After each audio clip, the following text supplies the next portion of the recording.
डनकाशी news channel, सच है तो बोलेगा। वाराणसी बीएचयू आईएमएस के प्रोफेसर सुनील कुमार ने आयोजित प्रेस वार्ता में धार्मिक और आध्यात्मिक प्रक्रियाओं में कथित त्रुटियों की जांच की मांग उठाई। उन्होंने कहा कि यदि किसी आध्यात्मिक पदाधिकारी की गलतियों के कारण समाज पर प्रतिकूल प्रभाव पड़ता है तो ऐसे मामलों की भी गंभीरता से समीक्षा होनी चाहिए।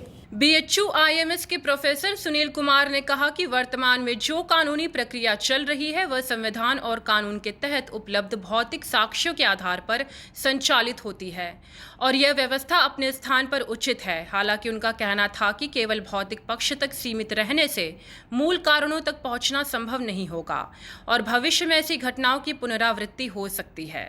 प्रेस वार्ता के दौरान उन्होंने ऐतिहासिक संदर्भों का उल्लेख करते हुए कहा कि इतिहास से सीख लेकर वर्तमान व्यवस्था में आवश्यक सुधार किए जाने चाहिए।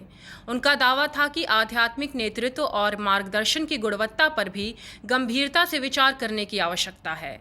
उन्होंने यह भी कहा कि वर्तमान शासन प्रशासन के पास आध्यात्मिक विषयों के मूल्यांकन और विश्लेषण के लिए आवश्यक तंत्र या विशेषज्ञता उपलब्ध नहीं है। उनके अनुसार यदि इस क्षेत्र में उपयुक्त व्यवस्था विकसित नहीं की गई तो कथित आध्यात्मिक त्रुटियों की पहचान और उनका समाधान कठिन होगा।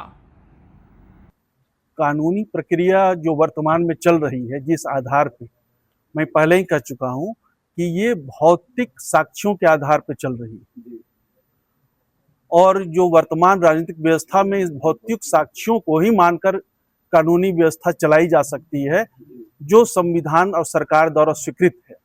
इससे जो चल रही है वो ठीक है, पर इतना करके ये फुनगी अगर हम लोग काट दी और तना उसका बचा है तो बार बार ये गलती होगी। ये गलती आज से नहीं हो रही है। मैं अगर इतिहास में मगध के जाता हूं तो ये गलती हुई किससे? ये आया महापद्मनंद, जिसने मगध के नंद साम्राज्य की स्थापना की। उनका नाम था महापद्मनंद, पाटलिपुत्र का सम्राट हुआ। आगे चल के दोषपूर्ण व्यवस्था में उसके संतान को अय्यास बना दिया गया और कौन आया? धनानंद, जिसको धन का आनंद था। तो जो भी जहां भी धन से आनंद, भौतिकता से आनंद लिया जाएगा वो व्यवस्था चिरस्थायी नहीं होगी और वो जांच भी चिरस्थायी नहीं होगी, परिणाम अपेक्षित परिणाम नहीं देगी। आज की प्रेस कॉन्फ्रेंस के माध्यम से शासन प्रशासन से क्या मांग करते हैं? शासन प्रशासन से कुछ नहीं कहना है, जो दिशा में जा रही है जाए।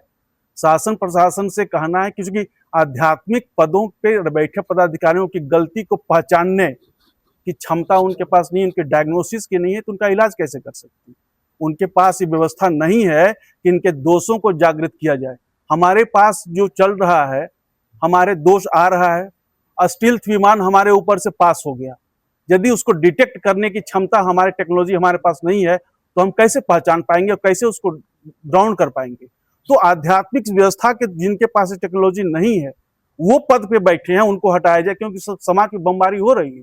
बमबारी हो रही है मतलब क्लेश कलह आगे चल रहा है। ये कौन कर रहा है? मैंने अभी राहु की प्रकृति में दिखाया, ये उसका काम है, ये शुक्राचार्य का काम है। पूर्वांचल की खबरों से जुड़े रहने के लिए आज ही सब्सक्राइब करें हमारा YouTube चैनल डनकाशी और हाँ, लेटेस्ट अपडेट्स के लिए बेल आइकन को प्रेस करना ना भूलें।